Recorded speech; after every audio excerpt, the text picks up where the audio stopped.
Wait, are you seriously telling me that's real? You expect me to believe your FBI? It is real. Yeah, right. Let me guess, you made that badge yourself, printed it off some website? You'll see. Internal Affairs has already confirmed my credentials. Oh, this is rich. You actually think a little badge and some letters make you untouchable? The afternoon sun beat down hard on the shoulder of Highway 42.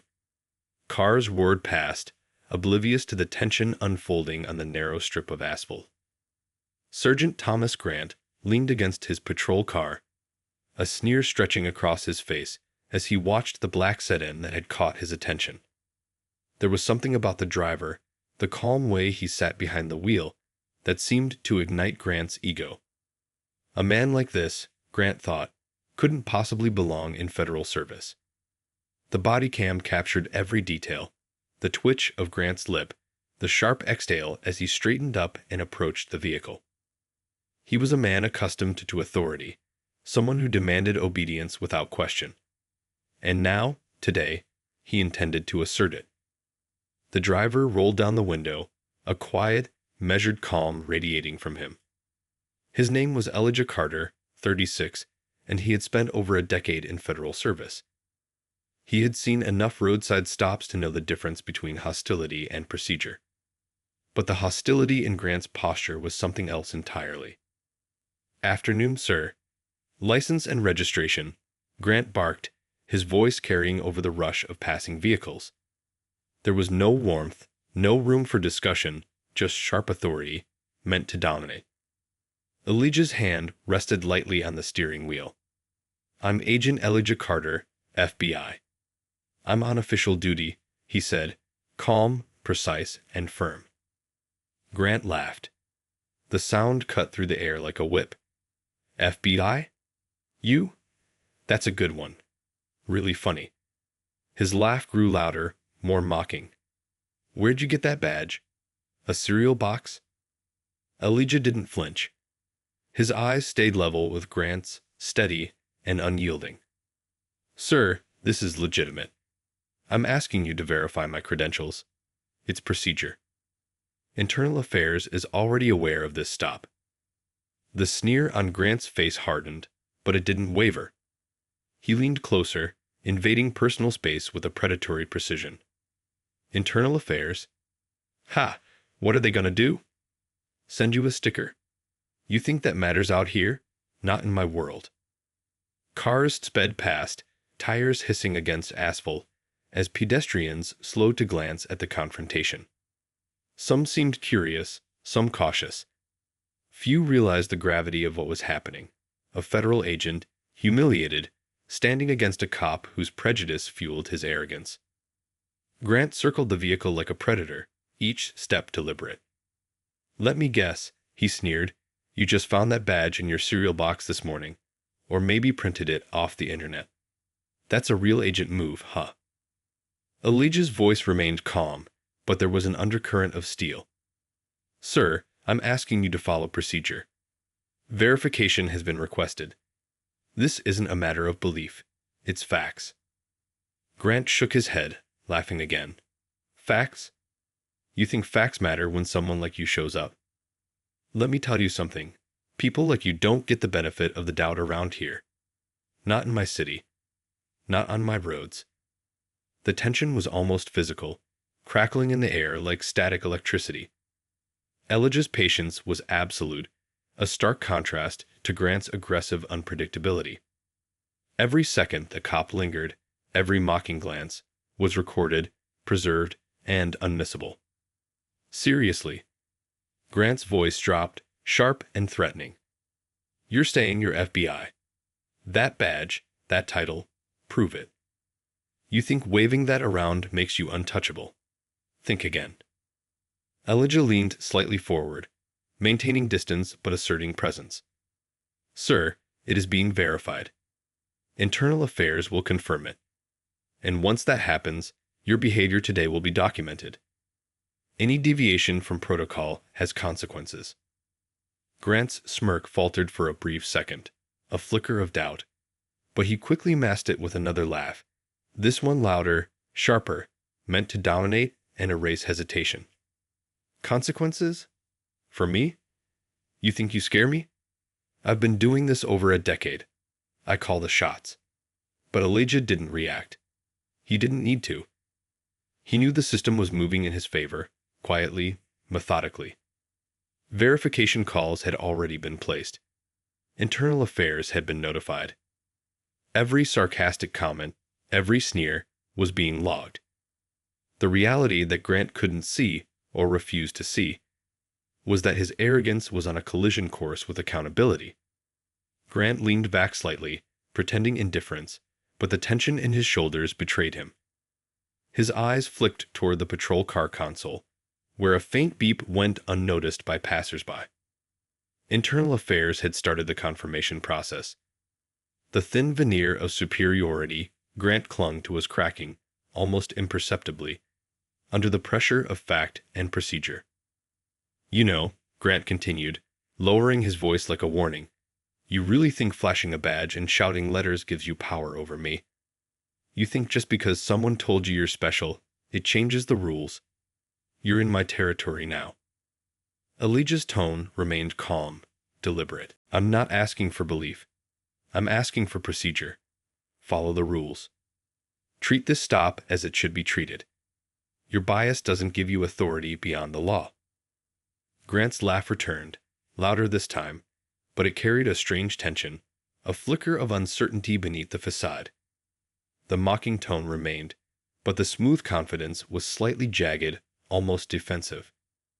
He had no idea that the system was quietly dismantling his misplaced sense of control. The radio in Grant's patrol car crackled, breaking the rhythm of the confrontation. Unit 47, Internal Affairs on Line 1. Verification request received. Grant grunted. Yeah, I got it, he muttered, but his eyes betrayed the first real trace of unease. That subtle shift didn't go unnoticed by Elijah. Calm, composed, he recognized the moment when arrogance meets accountability. Minutes dragged as verification progressed. The roadside became a stage where patience clashed with prejudice, the calm authority of Elijah against the ego of Grant. Each second Grant lingered, each sarcastic comment was a strike against him, documented, recorded, undeniable. Finally, a message appeared on Grant's console.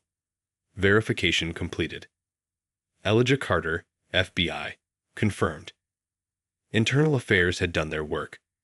The body cam captured everything. The slow realization spreading across Grant's face, the tension replacing laughter, the arrogance giving way to a fragile unease. Elijah kept his voice measured, calm, precise. Internal Affairs has confirmed your credentials, Surgeon. You can proceed professionally, or this interaction will be formally documented for review. Grant blinked. The smirk that had dominated the roadside was gone, replaced by a tight, uneasy silence. His hands rested on the patrol car, his body slightly rigid, every line of his face betraying embarrassment and apprehension. The power dynamic had shifted. For the first time, the cop who thought himself untouchable realized he had been outmaneuvered not through force, but through procedure, patience, and truth. The traffic moved past as usual. Pedestrians glanced, curious but unaware of the gravity of the exchange. The roadside, once a theater of ridicule, had quietly transformed into a symbol of accountability. Elijah's calm composure had turned the tables. He had maintained dignity, authority, and presence under extreme provocation. The first chapter of this confrontation ended not with a fight, but with a quiet, undeniable assertion of fact over arrogance. Grant's laughter had faded, replaced by the creeping awareness of accountability. The system, slow but steady, had begun its work. For those watching, the question lingered. How far would the consequences go? And when the lawsuit was filed, what price would be paid for arrogance and prejudice that had lingered far too long? Before continuing, take a moment.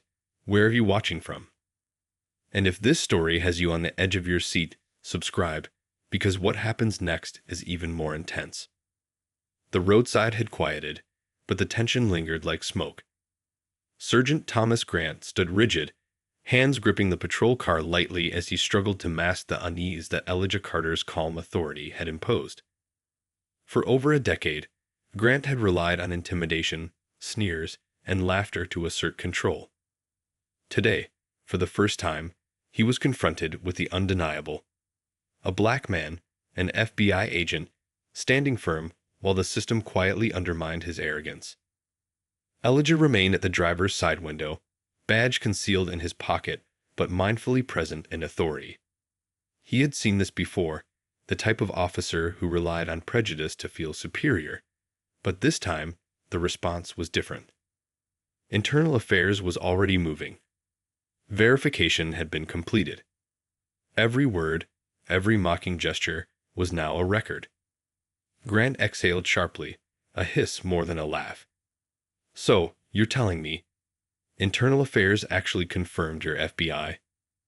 Yes, Sergeant, Elijah said calmly, unwavering.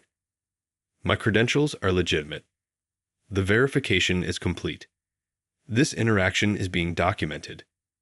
Any further deviation from procedure will have consequences. Grant's jaw tightened. He was not used to being challenged, and certainly not in public. His smirk had vanished entirely, replaced by a tight line of tension. He shifted his weight, glancing down the shoulder at the passing traffic as if it could give him an escape from the growing reality.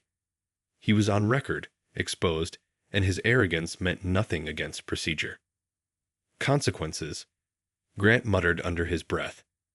Then louder, leaning slightly over the patrol car. You think this little confirmation changes anything? You're still standing there like you own the road, but I'm the one with authority here. Remember that. Elijah's eyes stayed level with his. Authority comes from procedure, Sergeant. Not from ego. Not from bias. Right now, you're in violation of standard protocol. Mocking, refusing to verify, and making assumptions based on race is unacceptable. It's documented, and it will be reviewed. The facts are no longer on your side. Grant let out a short, frustrated laugh that quickly dissolved into silence. He could feel the weight of Elijah's words, precise and unrelenting. Every sarcastic comment, every dismissive glance from before, had been captured. The body cam didn't lie. Colleagues couldn't dismiss it, and the internal investigation had already begun. Minutes later, a second vehicle pulled onto the shoulder, a marked internal affairs car, discreet but official. Two officers stepped out, badges visible, and approached Grant's patrol car. Grant straightened instantly, attempting to regain composure, but the previous confidence was gone. He could no longer pretend this was just routine. Sergeant Grant, one of the internal affairs officers, said, "We've reviewed the initial verification. Agent Carter's credentials are confirmed. We'll be documenting your conduct during this stop for review. Please remain cooperative." Grant nodded stiffly, mouth tight, eyes flicking toward Elijah, who stayed perfectly calm. He knew the officer had hoped intimidation would override logic. But the moment had passed. Elijah lowered his voice slightly, speaking directly to Grant now, measured but piercing. "Sergeant, mockery doesn't protect you from accountability. Dismissing my authority because of the color of my skin is discrimination. You should have followed procedure immediately. Now, Internal Affairs will ensure this behavior is formally addressed." Grant's lips pressed together. There was no defense, no easy retort. He could feel the pressure building, the weight of every previous biased assumption catching up to him.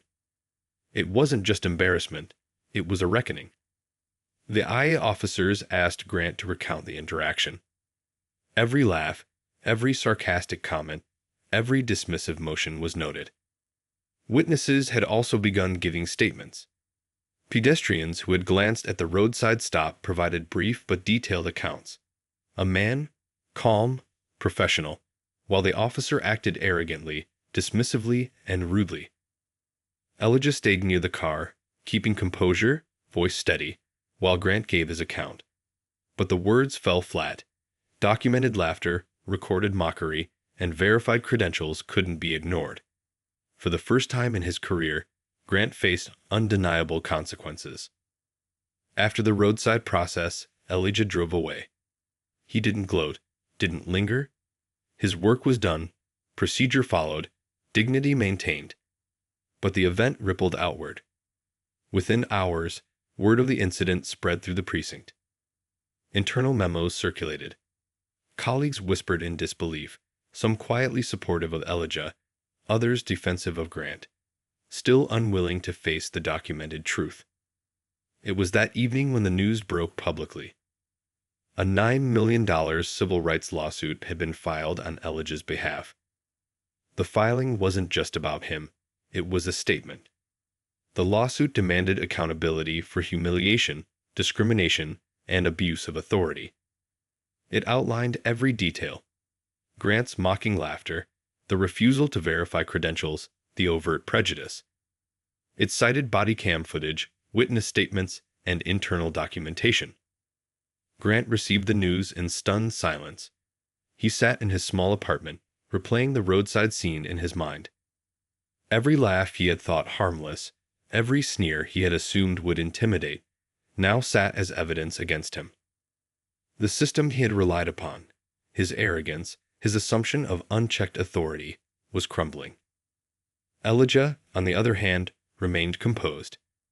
The lawsuit was necessary, he knew. It wasn't vengeance, it was principle. It was about sending a message that professional conduct and dignity mattered more than prejudice and intimidation. For him, the $9 million figure was symbolic, a statement of accountability, a reminder that authority must be earned, not assumed through bias. The courtroom became a theater of tension. Grant faced not only the legal repercussions but the public scrutiny. The body cam footage, once a source of mockery for him, became the centerpiece of the case. The judges and jury saw the arrogance, the laughter, the dismissive behavior, and the calm composure of Elijah against it. During one hearing, Elijah recounted the incident in detail. "I maintained my composure," he explained. "I followed procedure. My credentials were verified." Sergeant Grant's behavior, however, demonstrated bias, intimidation, and a refusal to follow protocol. Every word, every action, was recorded and documented. Grant attempted to defend himself. "I was following protocol," he insisted. "I questioned his credentials. What officer wouldn't?" The judge leaned forward. "Questioning is one thing, Sergeant.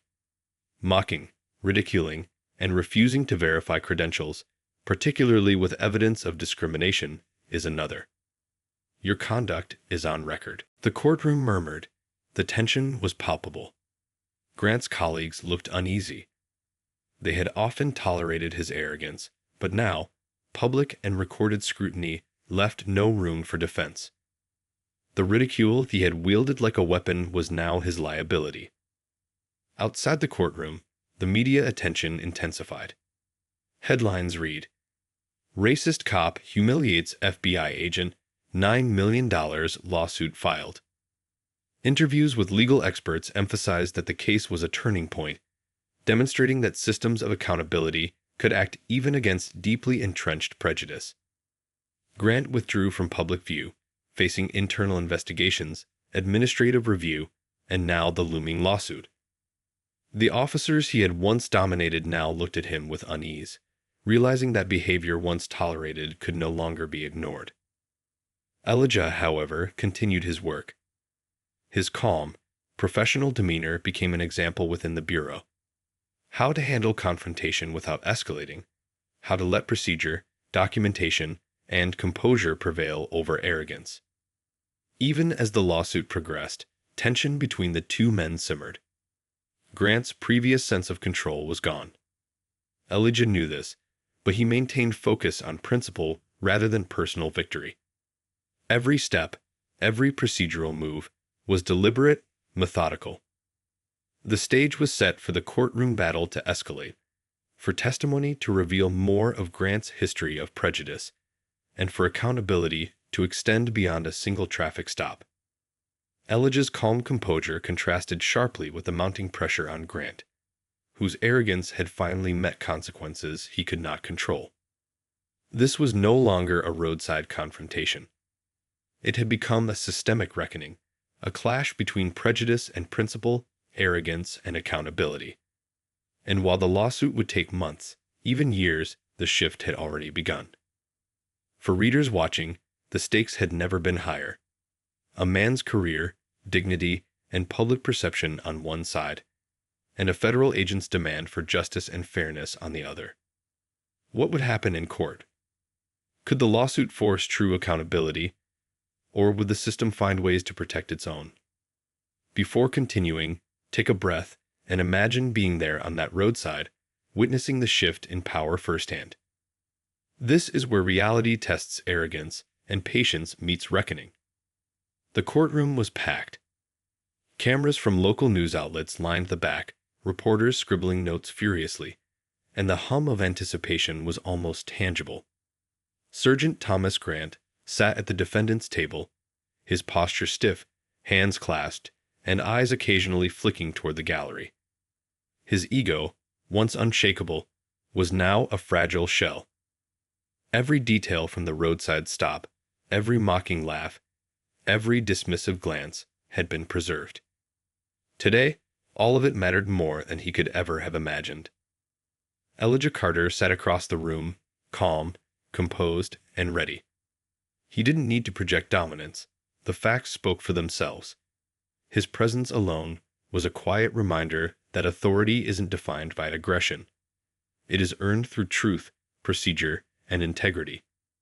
Over the past months, the FBI agent had reviewed footage, prepared statements, and coordinated with attorneys to ensure every detail of the incident was documented. This wasn't personal. It was about accountability. The trial opened with the judge calling the court to order. We are here to examine the claims brought forth by Agent Elijah Carter regarding conduct and discrimination by Sergeant Thomas Grant, the judge said firmly. All parties are reminded that this is a matter of the law, and evidence will be presented accordingly. The attorneys for Elijah Carter began their case. They presented body cam footage, highlighting the mocking laughter, the dismissive comments, and Grant's refusal to follow standard verification procedures. Each clip was replayed carefully. The room grew tense with each replay, showing Grant's repeated bias and overt ridicule. This footage demonstrates not just negligence but active humiliation, Carter's attorney explained to the jury. A man's professionalism was openly challenged because of the color of his skin. The federal agent followed every procedure correctly, yet he was treated as a spectacle. That is unacceptable in any system that claims to serve justice equally. Grant's defense attempted to argue that the officer had simply been cautious. Sergeant Grant questioned credentials, his lawyer said. He was ensuring public safety. There was no intent to discriminate. The context matters. Elijah leaned forward slightly, keeping his eyes calm but piercing, and when it was his turn to testify, he spoke clearly and firmly. Sergeant Grant refused to verify my credentials, mocked me repeatedly, and dismissed my authority. This was not a misunderstanding.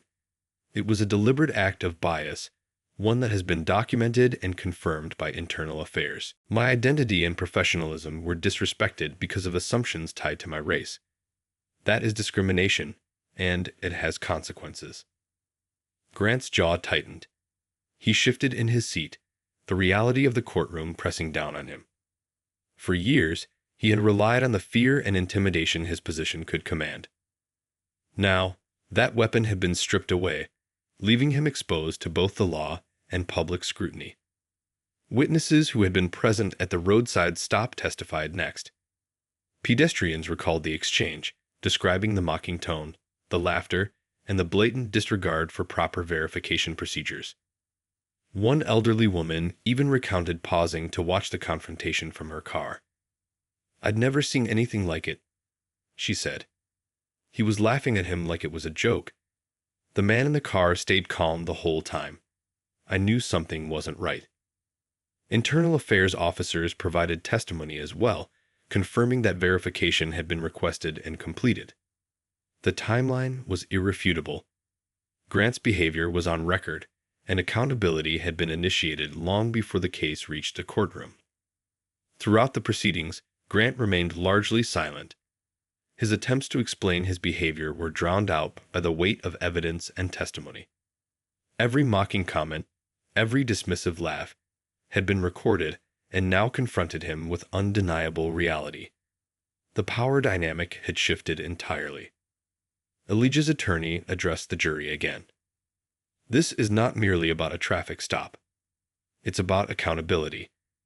It's about demonstrating that authority does not grant impunity. A man's dignity cannot be stripped away because someone else decides it suits them to mock or demean. The law must uphold fairness, and this case is a clear example of where the system must intervene. The tension in the courtroom was almost palpable. Grant's colleagues in the audience exchanged glances, some uneasy, some quietly condemning. The arrogance he had relied upon for so long had no bearing here. Public scrutiny and documented evidence had rendered his previous methods ineffective. After several hours of testimony, the judge addressed both parties. The evidence presented is clear. Sergeant Grant's actions were inappropriate, discriminatory, and outside the bounds of proper procedure. The humiliation and bias displayed during the roadside stop are undeniable. I am prepared to accept the proposed settlement as a resolution to this matter. The $9 million settlement was announced publicly, making headlines across national news. It wasn't just a number, it was a statement. A statement that discrimination, humiliation, and abuse of authority cannot go unchecked. For Elijah Carter, the settlement was vindication, not vanity. He had proven that professionalism, patience, and adherence to procedure could overcome prejudice and arrogance. Grant's reaction was subdued. There was no public apology, no outburst. Only the silent realization that his reputation, his credibility, and his career had been irrevocably damaged. The roadside laughter, once his tool for control, had become his undoing. The system he had underestimated had acted precisely, quietly, and effectively. In the aftermath, Elijah returned to his duties, his authority reaffirmed. His colleagues expressed quiet admiration for his handling of the situation. He had maintained professionalism under extreme provocation, demonstrating restraint and dignity while ensuring that bias and discrimination were addressed. Grant faced multiple consequences. Beyond the settlement, the internal review concluded with formal reprimands, mandatory bias training, and suspension from duties pending further disciplinary action. The incident became a reference point within the department, a cautionary tale about unchecked arrogance, discrimination, and the necessity of accountability. The human element of the story was undeniable. Elijah had endured humiliation, ridicule, and dismissal, yet had maintained calm and composure. Grant had relied on fear, intimidation, and laughter only to find that they carried no weight against documented evidence and verified authority. The emotional contrast between the two men, calm dignity versus defensive arrogance, underscored the lesson: professionalism and truth ultimately prevail. Media coverage highlighted the broader implications. Legal analysts discussed the importance of holding law enforcement accountable, emphasizing that systemic change requires challenging bias at every level. The story resonated nationwide, sparking discussions about racial bias, authority, and accountability. In the final analysis, the incident began on a roadside but ended in a courtroom, symbolizing a shift in power. Authority rooted in ego and prejudice faltered, while legitimacy grounded in truth, documentation, and professionalism prevailed.